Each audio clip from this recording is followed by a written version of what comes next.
Plato's Ion is another of his so-called early works, and one of the shortest that is widely accepted as genuine. The work consists of a dialogue between Socrates and Ion, the rhapsodist. A rhapsodist in ancient Greek context was an individual who staged live recitations of the great poems of Greek antiquity, such as Hesiod and Homer, rather than a poet who would themselves compose new works. The dialogue itself concerns the nature of poetic art and inspiration, and the claims that the poetry makes over truth and reality in competition with philosophy. It is one of the few Platonic works whose subject appears to be concerned primarily with art in the modern sense and serves as a prelude to his even more strident criticism of poetry and art in the Republic. Plato's dialogue begins with Ion just having come from a festival of Asclepius in the city of Epidaurus. The poet has just won first prize in the competition, which involved the recitation of Homeric poems. Socrates then engages Ion in discussion by praising the rhapsodist's art while surreptitiously asking Ion to explain why his art and skill is limited to Homer and not all poets, as seen in 531a. Socrates: for the moment, please answer this little question. Are you skilled in Homer only, or in Hesiod and Archilochus too? Ion: no, only in Homer, for that seems to me quite enough. Socrates: and is there anything on which Homer and Hesiod both say the same? Ion: yes, I think there are many such cases. This Socrates finds puzzling, because if the subjects on which the different poets speak, in this case Hesiod and Homer, are similar, then surely the skill of the rhapsodist should encompass both authors. Furthermore, these poets write on subjects such as charioteering, prophecy, and warfare, so surely not the poet, but the charioteer, seer, or general should be more accomplished at understanding and judging what the poet says on such subjects, as seen in 531b and c. Socrates: would you, or would one of the good seers, expound better what these two poets say, not only alike but differently, about the seer's art? Ion: one of the seers. Socrates: and if you were a seer, would you not, with an ability to expound what they say in agreement, know also how to expound the points on which they differ? Ion: of course. Socrates: then how is it that you are skilled in Homer and not in Hesiod or the other poets? Does Homer speak of any other than the very things that all the other poets speak of? From this discussion, Socrates concludes that Ion doesn't have a skill, because otherwise he would have complete knowledge of his craft. Rather, Ion is like a soothsayer or a prophet in being divinely possessed, as per 534b and c. For a poet is a light and winged and sacred thing, and is unable to ever compose until he has been inspired and put out of his senses, and his mind is no longer in him. Every man, whilst he retains possession of that, is powerless to compose a verse, a chant, or an oracle. Seeing then that it is not by art that they compose and utter so many fine things about the deeds of men as you do about Homer, but by divine dispensation, each is able only to compose that to which the muse has stirred him. This man dithyrambs, another laudatory odes, another dance songs, another epic or else iambic verse. But each is at fault in any other kind, for not by art do they utter these things, but by divine influence, since, if they had fully learnt by art to speak on one kind of theme, they would know how to speak on all. Instead of a skill which is derived from the individual's capability and learning, Socrates compares the poet to iron rings and a magnet. The divine influence is the magnet itself, which magnetizes any iron rings attached to it. These first rings are like the poets who compose the original works. The rhapsodes, who then recite these original works, like Ion, are the interpreters of the poets, much as the poets themselves are the interpreters of the god.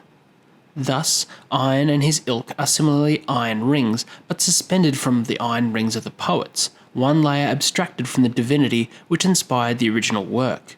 In this theory, the final ring in the chain is the audience, who is inspired by the rhapsodist, who in turn is inspired by the poet, who is in turn inspired by the divine. As such, Socrates posits that Ion isn't employing a skill when he recites the epics, but instead must be possessed by a divine source of the poem, because he can weep even though he has lost nothing, and recoil in fear when in front of him is an admiring audience, as per 535 D and E. Ion. That proof strikes home to me, Socrates, for I must frankly confess that at the tale of pity my eyes are filled with tears, and when I speak of horrors my hair stands on end and my heart throbs. Socrates. Well, Ion, and what are we to say of a man who at the sacrifice or festival, when he is dressed in holiday attire and has golden crowns upon his head, of which nobody has robbed him, appears sweeping or panic-stricken in the presence of more than 20,000 friendly faces, when there is no one despoiling or wronging him? Is he in his right mind, or is he not? Ion. No, indeed, Socrates. I must say that, strictly speaking, he is not in his right mind. However, Ion, although willing to admit that he is filled with divine madness during his recitations, is unwilling to accept that he is out of his mind when he discourses on Homer and the meanings of his words, undertaking much of what would be in the modern world called literary criticism. Socrates then responds by at first getting Ion to recite a line from the Iliad concerning charioteering, and then asking who would be the better judge of the art of charioteering in this case, as per 537b to 537e, which follows directly after Ion's recitation of the lines from the Iliad. Socrates. Enough. Now, Ion, will a doctor or a charioteer be the better judge whether Homer speaks correctly or not in these lines? Ion. A charioteer, of course. Socrates. Because he has this art, or for some other reason? Ion. No, because it is his art. Socrates. And to every art has been apportioned by God a power of knowing a particular business. For I take it that what we know by the art of piloting, we cannot also know by that of medicine. Ion. No, to be sure. Socrates. And what we know by medicine, we cannot know by carpentry also. Ion. No, indeed. Socrates. And this rule holds for all the arts, that what we know by one of them, we cannot know by another. But before you answer that, just tell me this. Do you agree that one art is of one sort and another of another? After Ion agrees to this proposition, Socrates then asks Ion if these skills are distinct from the rhapsode's art of recitation, to which Ion assents. Socrates then lists off the many aspects of Homer's poems, which would better fall into the realm of the doctor, the sailor, the seer, or the fisherman, and then asks, if, as before, we accept that each of these individual passages are better judged by a master in these individual arts, then what passages are left to the rhapsodist? Ion now balks at the inference that nothing is left to the poet, and instead claims that all the passages fall into the domain of the rhapsodists. Socrates presses Ion further, pointing out the contradiction of the statement that each art concerns distinct domains, but that poetry is concerned with all domains. They then examine each skill in turn as Socrates presses Ion to find one in which the poet will be more capable than the practitioner in any one of these fields. Yet, when they reach the art of generalship, Ion claims that this clearly sits within the realm of the rhapsode, as in 540d. Socrates. But he will know what a man should say when he is a general exhorting his men. Ion. Yes, that sort of thing the rhapsode will know. Socrates. Well, but is it the art of the rhapsode, the art of the general? Ion. I, at any rate, should know what a general ought to say. Socrates. Yes, since I dare say you are good at generalship also, Ion. For in fact, if you happen to have skill in horsemanship as well as the lyre, you would know when horses were well or ill managed. Ion, when pressed by Socrates, is unable to tell whether his skill as a general is drawn from his military capabilities or from his rhapsodic art. At this point, Socrates berates Ion for flip-flopping between his professions, probing as to why, if he is so great at military strategy, he doesn't go practice this art instead of rhapsody. Finally, Socrates scolds Ion for being mercurial, slipping away when Socrates tries to pin down his exact nature, as per 541e. But in fact, Ion, if you are right in saying it is by art and knowledge that you are able to praise Homer, you are playing me false. You have professed to me that you know any number of fine things about Homer, and you promise to display them, but you are only deceiving me, and so far from displaying the subject of your skill, you decline even to tell me what they are, for all my entreaties.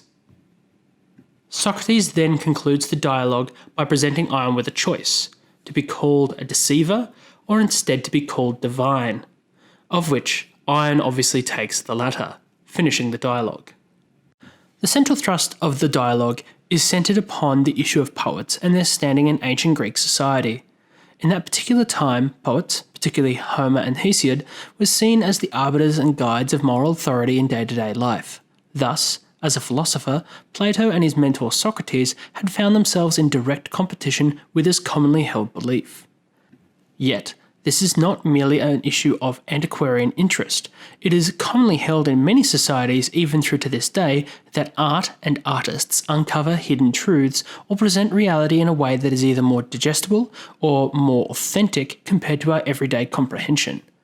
For Plato, then, it is not merely an issue of competition, but genuine philosophical dilemma. How can the poet be a guide as to what is correct if they themselves do not understand what they are talking about? For Plato, the eloquence of the poet, which he describes as the divine madness which through the poet and the rhapsode to the audience overrides the rationality of philosophy, be a genuine issue if it befuddles dialectic and prevents the pursuit of truth.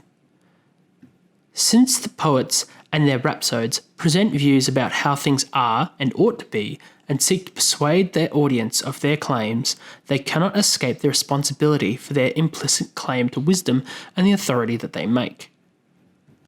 When we look at the Ion as a dialogue, we see the common elenchus method of dialectic, but it doesn't reach a point of aporia, where the interlocutor walks away wiser in knowing that they know nothing on the subject.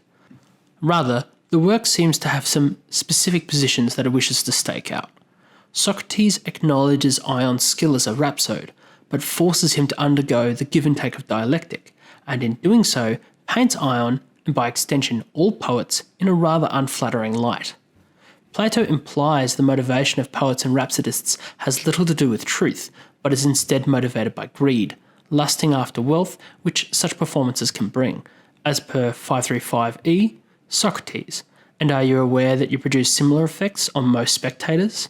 Ion, only too well, for I look down upon them from the stage and behold the various emotions of pity, wonder, sternness stamped upon their countenances when I am speaking, and I am obliged to give my very best attention to them, for if I make them cry, I myself shall laugh, and if I make them laugh, I myself shall cry when the time of payment comes. This hostility towards the poets is echoed in the Apology, where Socrates describes searching for wisdom amongst the poets in 22a and b. After the politicians, I went to the poets, those of tragedies, those of dithyrambs, and the rest, thinking that there I should prove by actual test that I was less learned than they. So, taking up the poems of theirs that seemed to me to have been most carefully elaborated by them, I asked them what they meant, that I might at the same time learn something from them. Now I am ashamed to tell you the truth, gentlemen, but still it must be told, for there was hardly a man present, one might say, who would not speak better than they about the poems they themselves had composed. However, there does seem to be some distinction between Plato's ideas in these early works and the later views in the Republic. In these earlier texts, Plato seems at least to be willing to admit the poets are divinely inspired, drawing down images and words from above. However, in his masterpiece The Republic, Plato describes the poets and artists as imitators, creating false images of false images and drawing the populace further away from the contemplation and understanding of reality through philosophy, which is necessary both to understand true virtue and to establish the perfect state, at least as Plato envisions it.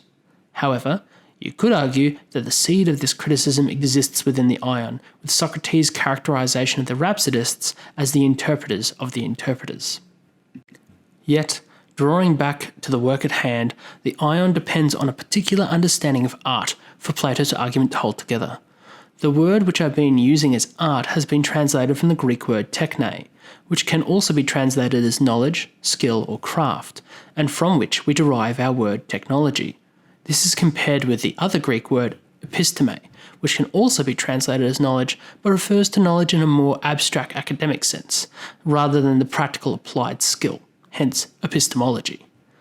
Throughout Socrates' argument in the Ion, poetry fails to reach the status of a techne because its practitioners fail to be able to practice all things related to poetry.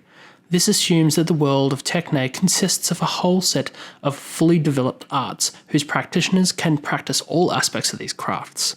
This seems rather unfair, as an artisan may excel in one area of a craft, for instance a carpenter in the construction of tables and chairs, yet be either incompetent or unable to produce something else associated with his or her craft, for instance the building of a frame for a house.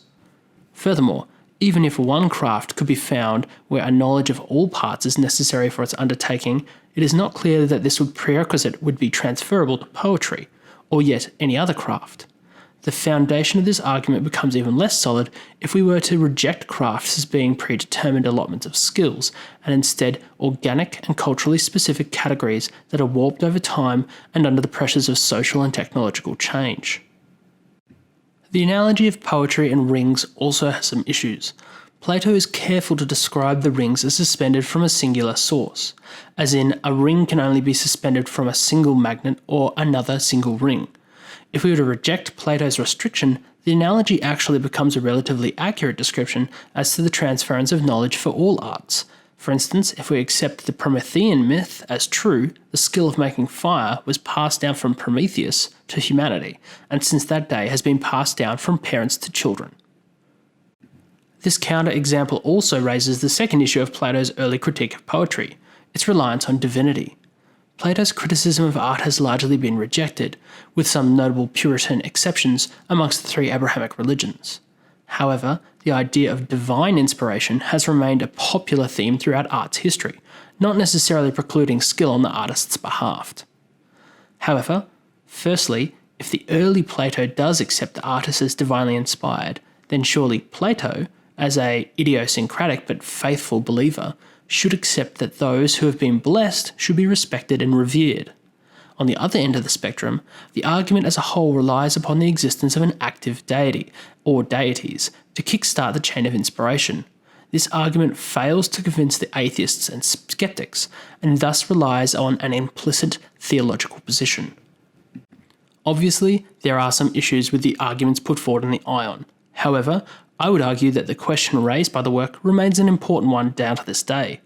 In an era of mass media and mass political participation, artists, both professional and amateur, exert a disproportionate level of influence on the narratives that shape and define our political, ethical, and personal beliefs and actions. If their art is not founded in ethical truth, but merely opinion or worse, then should they not be held to account for their actions?